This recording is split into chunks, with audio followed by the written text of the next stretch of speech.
Okay.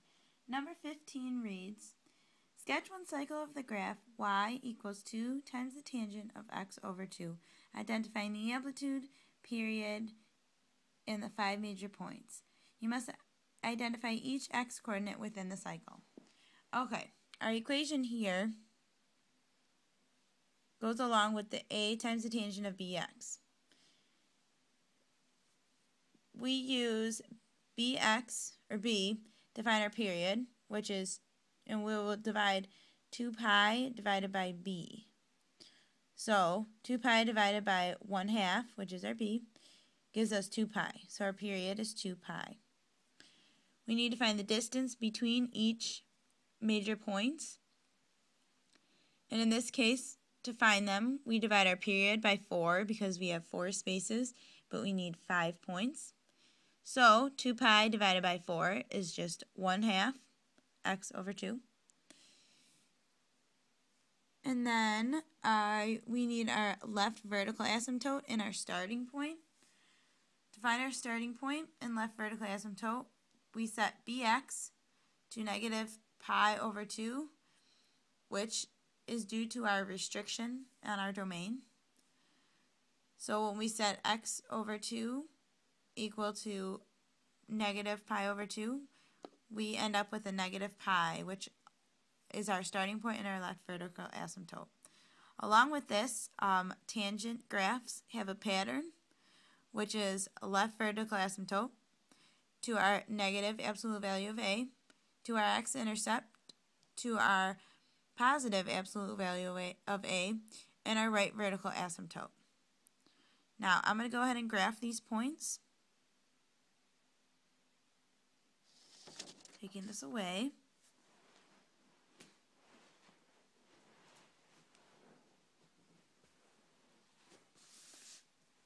We can start by having a long y-x-intercept in the middle because we will be using negative points. And I can start by pointing out my negative pi, which it doesn't have to be in an exact spot. And like I figured out earlier, between each distance is pi over 2. So we're only going to be having a half, a half, a half, and a half. So in this case, we start with negative pi, and then we have a negative pi over 2. Then we have 0.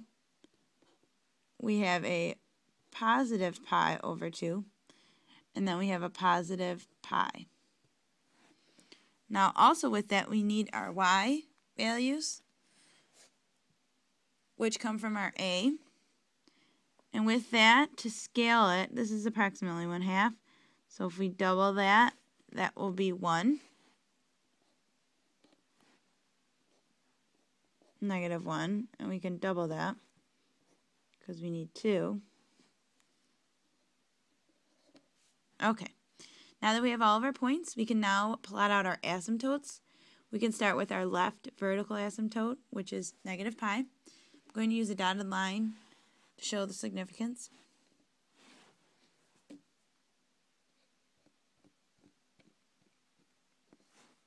Going all the way down.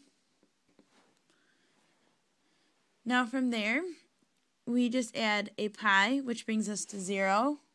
You can't quite see it because it's on the y-axis. And then our right vertical asymptote is at pi.